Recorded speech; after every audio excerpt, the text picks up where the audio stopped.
Hello, everybody, and welcome to a special episode of SDRescue, a weekly live show where we break down and rewrite emails.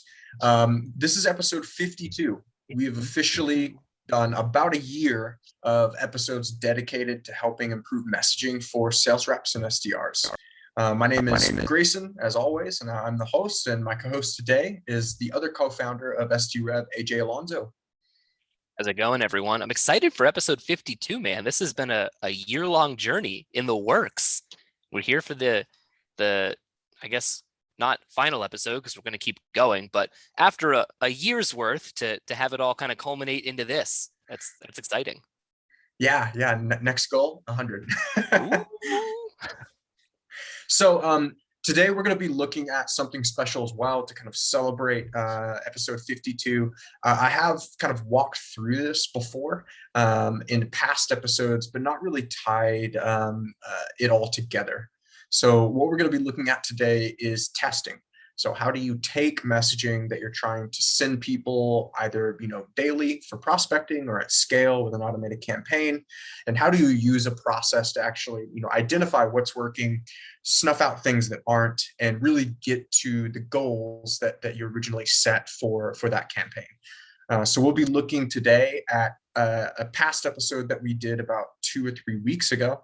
And we'll be going through several different variations and versions that are real versions. These are versions that I'm, testing right now for a campaign I'm managing. And we'll kind of walk through, both the story of, what the data told me and kind of what my thoughts were going into each test, and then why I went through these different phases trying to test this specific part of the messaging. Exciting stuff. You get to see the curtain get pulled back a little bit further and into Greyson's brain and how he sets all this stuff up. Everybody loves a brain. All right. I'm going to go ahead and share my screen then. Let me get it zoomed in to the 125 for anybody who's got hard eyes. All right. So I'm actually going to go through episode 50 really quick on the doc, just to give everyone a recap for those who didn't make it to that episode. So kind of popping in here, this was the original that we checked out, and this is version 1 of an email that I was sending as kind of an introduction email for one of the campaigns that I'm managing. And it reads, I took a look through your product catalog today and was curious how your company calculates its shipping and handling costs. Today's consumers compare similar brands against each other before they purchase anything online, which often forces e-commerce stores to compete for conversions by lowering their upfront fulfillment costs. After reviewing your products and pricing, I'm hoping to show you how top online stores like these brands use us to increase online conversions and provide competitive purchasing experience for customers. Can I follow up with more information? So, AJ, what were your original thoughts when we went back and kind of did this episode and we're looking at this original? I remember you had some issues with it, but I was happy with it at the time. I would hope so. As the creator of said email, it's tough to look at it after the fact and be like, oh, never mind, I did a horrible thing here. No, I remember looking at it, and much like a lot of the messaging and emails that we have on this show, they're good. There's just like a couple of tweaks here and there that you can make to improve it and have it be a bit more compelling. I'm not in this space in any capacity, so it's I have to totally shift my frame of mind from what I'm used to looking at product catalogs and e-commerce and stuff like that. I do know that in instances like this, and I think I brought it up during this episode, I can't quite remember, but whenever you drop logos or references or companies that you've asked, one of the common sins, I guess you would call it, is that organizations tend to pick their biggest and brightest customers as like proof of like, hey, look at, we're working with like Nike or Amazon or these huge organizations. When in reality, if you're reaching out to someone like me who isn't in that spot, I'm like, great, I know you can work with a huge enterprise e-commerce brand, but like, what about little old me in my Shopify store? Does that translate in terms of the success you've had with them to the success you have with me? So I always get a little hesitant around like the types of logos and how many I drop as sort of a customer reference for credibility. I don't remember how or who specifically was in this email, but I know that's something that I always kind of look at, and I'm like, this can always be done a little bit better than what sort of the common trend looks like amongst cold emails. Yeah, and that's a good point too. It's always good to try to personalize your logos unless you're kind of really, really going to market and like you really don't have a lot of relevant case studies. Then, I mean, Right. I think it's always good to try to name drop big brands if you really don't have anything that's super specific. But I think that's a really good point.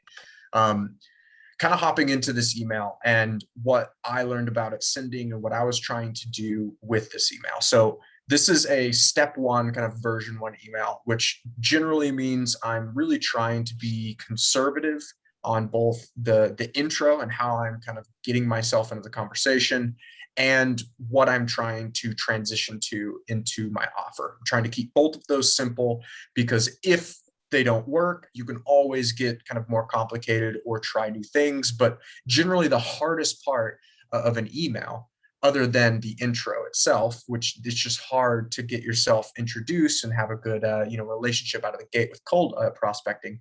Aside from the intro, the hardest part to tie an email together is going to be the value proposition, because while most people think about value props as a place to talk about your brand, I would argue that really value propositions are a section where you need to be talking about the topic, the relevance that kind of brings the prospects to whatever offer that you're trying to get them, because it's the idea is you're bringing them or presenting them a future state that they can think about. So with this email, just for context, I kind of took a little bit of a lazy route with the intro. I tried to keep the transition and CTA simple since that is step one. And I really wanted to focus on how I'm presenting this first conversation topic that I'm bringing to the prospect, which is this region right here, trying to tell the story, this dynamic between consumer behavior, comparing brands, which is a fear that I think most e-commerce brands have, and kind of the consequences of that behavior. So going down, just to kind of finalize our recap of episode 50, I ended up making 2 rewrites for episode 50, diving at 2 different things. And I believe I actually tested only one of them. And this one I haven't tested. But the idea is I wanted to look at 2 different things based on the data I got. The original got great open rates out of the gate, something that I think is a good sign that your introduction is strong enough to bring people to actually potentially engage with the rest of the email. And we got enough click-throughs that I thought, based on, this is a hypothesis, if you get open rates and you're at least getting some sort of engagement rate, it doesn't have to be replies, but if you're getting click-throughs when someone's opening your email, it's an indicator that something in the email is relevant enough. That doesn't necessarily mean the value proposition. Somebody could have opened and seen the intro, seen the incentive and the offer straight away and gone for it. Maybe somebody was very in market and just decided that they needed it and didn't read it at all. So with that being said, what I identified when I made these rewrites is, okay, cool. It sounds like the intro is working well enough to get me the opens I need to continue testing. And the incentive and the CTA, while it's simple and could use work, I wasn't for sure whether or not that was the focus point I wanted. So what I did in episode 50 is I did both. So I took the value prop from the original and I rewrote it to try to find a new way, a more momentous building way to explain this problem that I'm presenting. And then in the second rewrite, I did the same thing. And then I tried to actually modify the CTA and the incentive, basically giving myself kind of 2 options, 2 routes. If I wanted to test one first and figure that out and then go back to the incentives and CTA, I could. If I wanted to flip it around, I could. But this is just an example of you drawing that roadmap for testing. You identify some like stakes in the sand that you can place that say, okay, this and this is good for now, and it's going to give me enough data to then start optimizing these pieces. And so if you notice, I'm kind of going down the email. I started with the intro and decided to skip it because it was effective. And I decided, even though I wrote a second rewrite with the incentive and with the new CTA, I decided when I actually tested it, I don't want to worry about that. Right now, I need to focus on making sure that I'm explaining the story and explaining the value proposition correctly. Nice. Yeah, it's a very systematic way of looking at it, right? Where like if you break up an email into its individual components, the subject line and sort of like that preview text, moving into the intro, moving into the body and the value prop, and then into the CTA, you've got 4 or 5 sections that you can test and optimize for every single time that you send out this email. All data points are going to influence how you rewrite or restructure or rework the email to optimize that individual component. And once you have that, like you said with your intro, you recognize that it's not hurting you in any capacity, then you know you can move on to the next one. And if you do that 4 or 5 times, theoretically, you come out with a pretty compelling email at the end of it. One that you know will work more often than not in terms of getting someone to actually reply to you or take a meeting or click through whatever, you know, your success metric looks like. Yeah, I think that's a good point, and that is a call out that I wanted to make about testing is I, I think being specific, especially at the beginning, is super important. I see a lot of people that will kind of create different versions to test and like change everything from the subject line to the intro all the way down to how they're saying the CTA or even changing the offer itself. And I think while that can work if you know what you're doing and you also kind of understand what to look for and what changes to make, it does leave you a little blind, and it can be problematic if you launch this new version and the performance is either the same or worse, because then when you start to reverse engineer it, you can't really tack down any specific performance or any specific metric to a change you made because too many changes were implemented. So when you like kind of track it back and compare, all you can really say is, cool, version 1 is a different email than version 2, right? So that's what we're going to be kind of diving into today. So I wanted to bring us down here to the color-coded version. And for simplicity, I kind of tacked out everything that is the same since we're focusing right now on kind of the presentation of the story.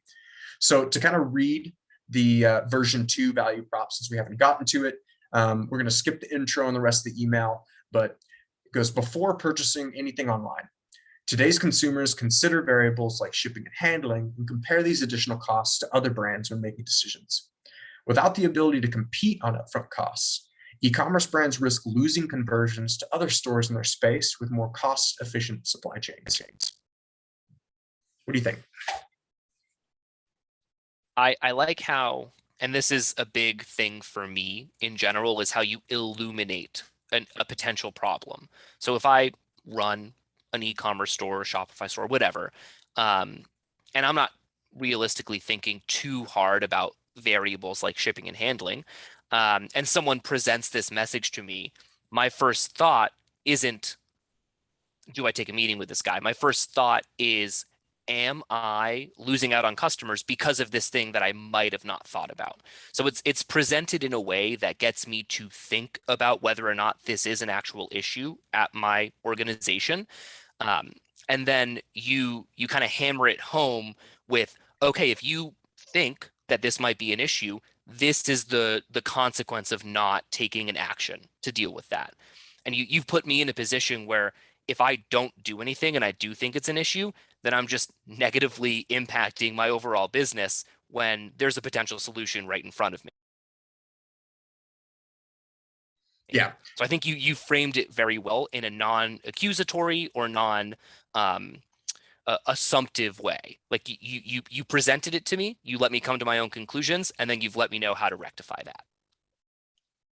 Well, awesome. I think that's good feedback.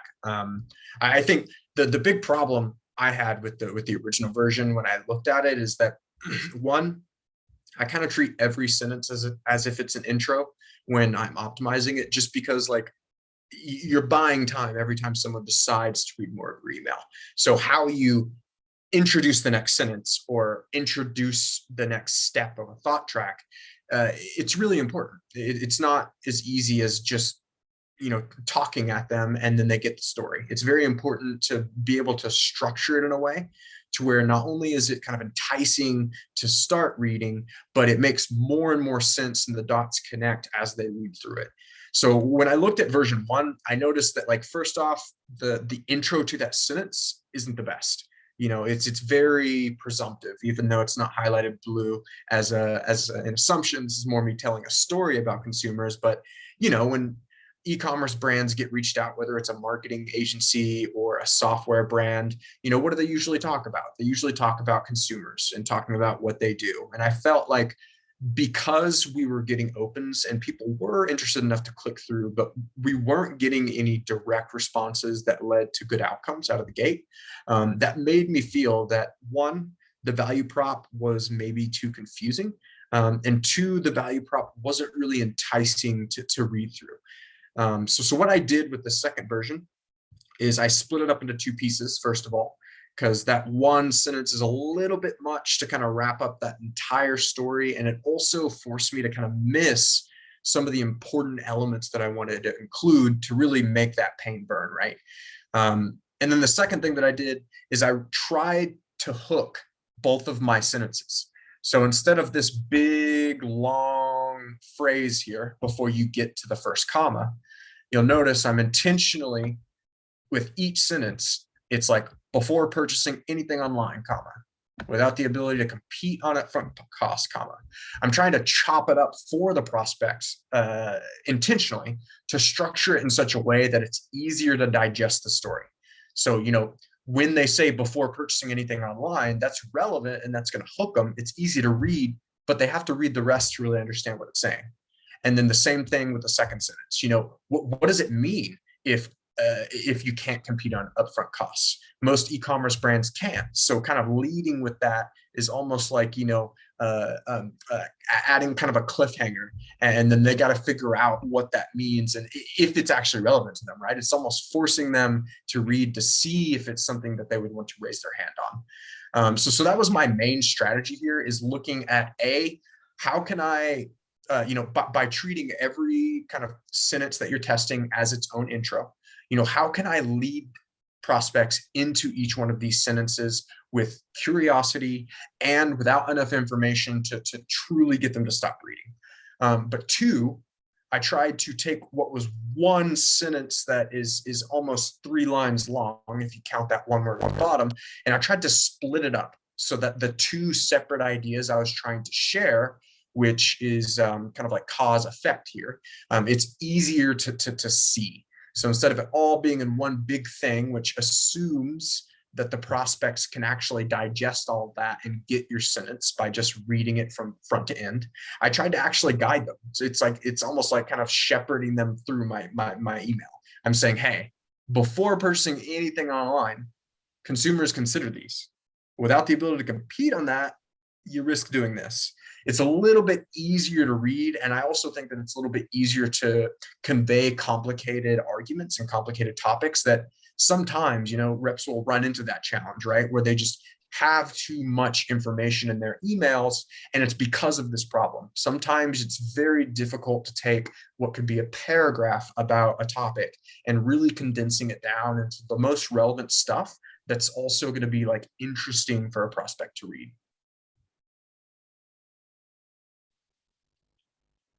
You have a lot of momentum with the way that you've written the version 2.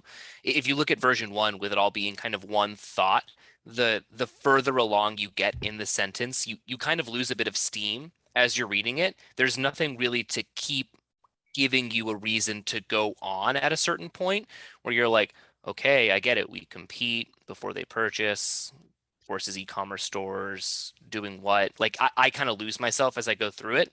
The way that you talked about it, about version 2, the way that you place the commas, you give a lot of like potential for the next part of the sentence. So before purchasing anything online, I'm like, what is it? What about before purchasing anything online? I want to know what it is. You give a little bit of the cookie, and then you give them the rest of it as they go on.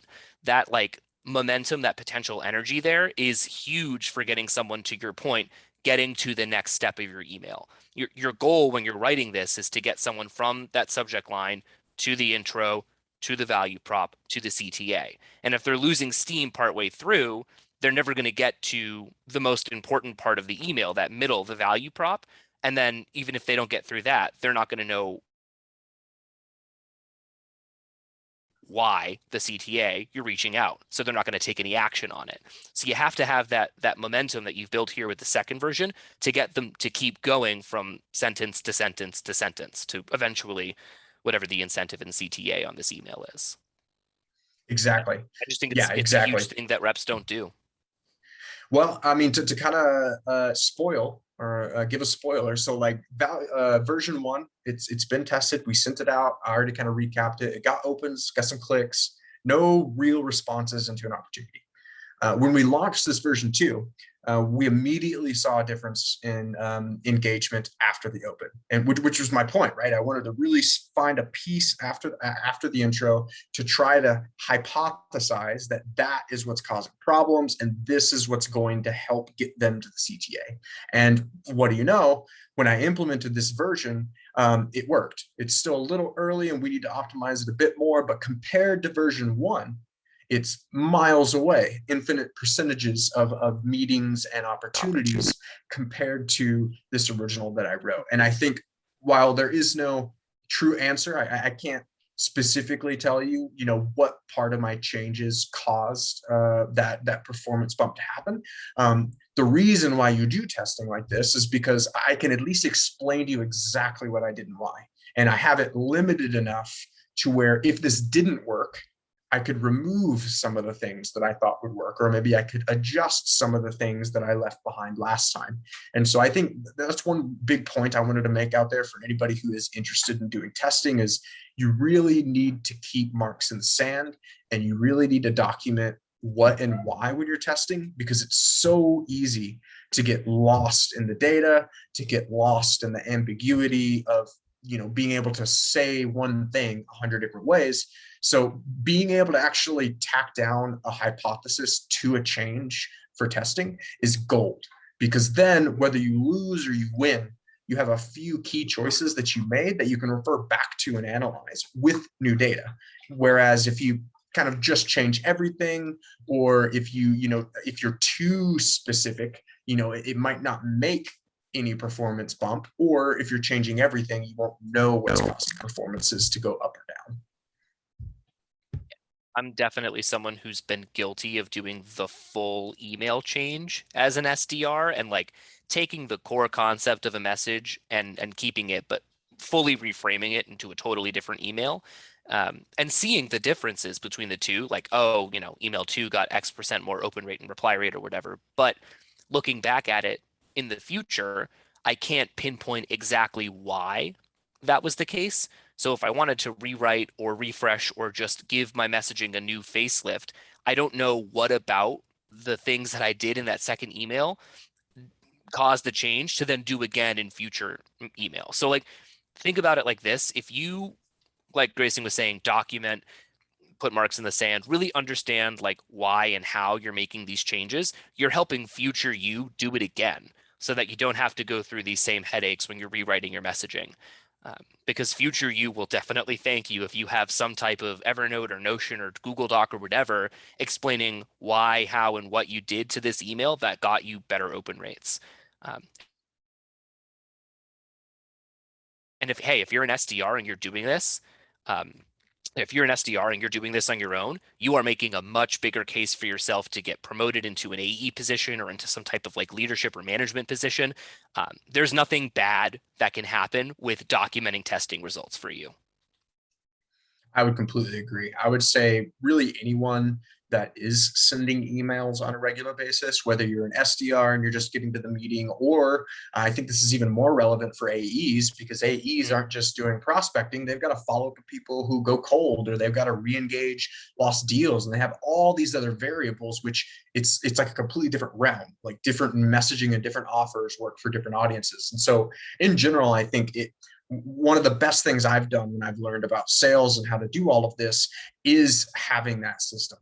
Because even back in the day when I didn't know a whole lot and I was really hungry and just wanted to learn, it was this sort of testing system that actually gave me insights, win or lose. Like I gained value and became a better seller, regardless of the entire purpose or outcome of the email I was sending, because I had everything documented and I had a testing process.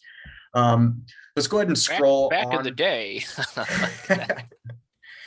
So we got about 5 minutes here. So I wanted to walk through the rewrite for today, which is version 3.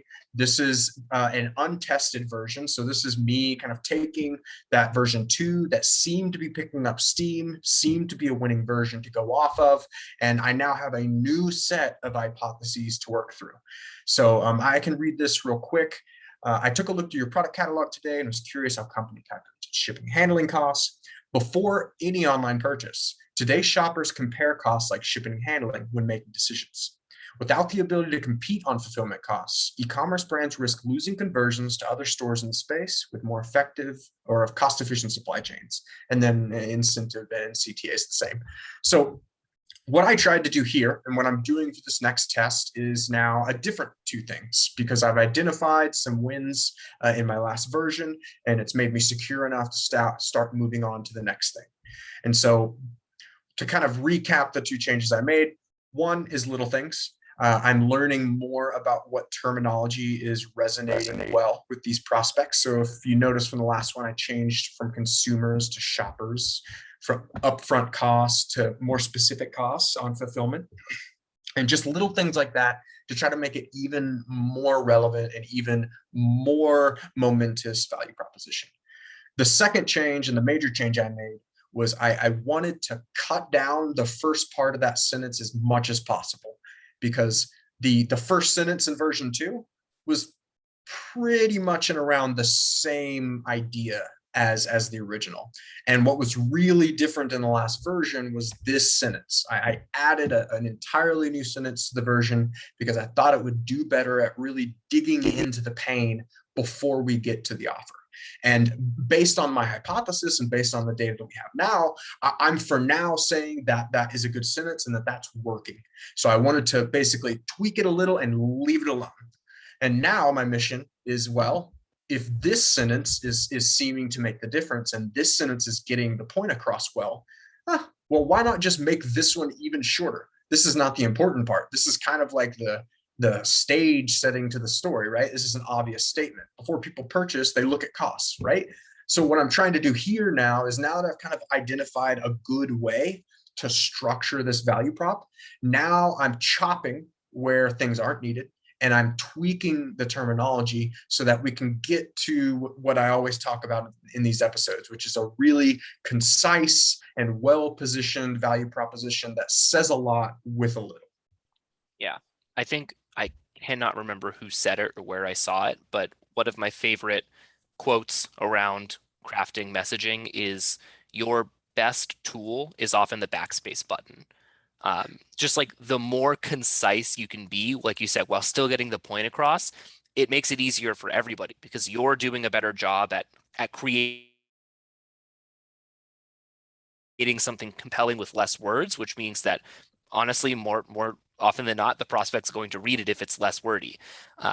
Emails have to be, there's a ton of data out there in terms of like the ideal length of an email, and it's shorter than you think. It's like somewhere between like 130 and 160 words. It's not a lot to get your point across. So if you can find a way to take a complex idea or even a stage setting sentence and really shrink it down to get the point across, you're going to be better off than if you have a long-winded introduction email. I really like what you did with this one in terms of just like, all right, I know I'm focusing on a specific persona, so I can use language like shoppers and acronyms like S&H for shipping and handling. They're going to get it instead of typing out shipping and handling. So it's all about like knowing who your buyers are and really catering your language to them and making it easy for them to get from that stage set to the actual meat of the email. Yeah, exactly. And I think one point to make, I know we're close to time, but it's not always about just cutting down. So one kind of ironic thing about this, right, is like I bumped my performance by literally doubling the word size of my value prop by adding an entirely new different sentence. Now I'm cutting down. Now I'm starting to slice, but I'm doing it for a reason. I'm cutting away and backspacing because I know the general direction I'm going is working. I wouldn't dare just start backspacing to death if I didn't know if the value prop was sticking, because then who knows, right? You might be deleting stuff that you think is going to save time, but that actually just leaves out critical information to have the prospect understand. Yeah, you got to start big, go small. I know we're about at time here, but I just wanted to recap for anybody who is interested in the testing process. I wanted to give a story of version 3 since it's untested. So right now, I feel like I'm getting close to refining and optimizing out the value proposition for now. I think you can always loop back around later, but I'm confident that once we get this some sins, we're going to see even more activity and even more resonance. And so what I would be planning, if that were true and if that got checked out, I would be immediately moving into here, because I think I left this alone because I'm getting responses with this and getting meetings with this, but it's the same concept, right? Just like with the value prop. Yes, this might be working, but now it's the longest block in the email. So next step is I'm going to look at how to then cut down the incentive and the offer so that I can get even more directly to the CTA, even faster for the prospects. Yeah, not quite a if it's not broke, don't fix it kind of thing, but you can at least do it in stages. Hey, this isn't negatively impacting me yet, so let's keep it. But you always have to look at the next thing and optimize the next thing for steps like this. Never ending journey. Well, hey, thanks everyone who joined us today. Sorry for being a little late on the show. Please hit us up on LinkedIn. Follow SD Revolution if you want to see more content like this. Hit the subscribe and the like button if you're joining us from YouTube. And please, we're making a public broadcast. We want to not only review emails anonymously from people to help improve their writing, we want to bring you on the show to get your feedback, to get your rewrites, and to get your opinions as a salesperson in the space. So hit up AJ, hit up myself, Alex Ellison, or Austin Fuller. We can all help get you hooked up onto the show so that you can come join us and have a fun conversation about copy and email messaging. It sounds dry, but I promise you it's a lot of fun. All right. Well, hey, thanks for everyone joining us. We'll see you next week. Thanks, everyone.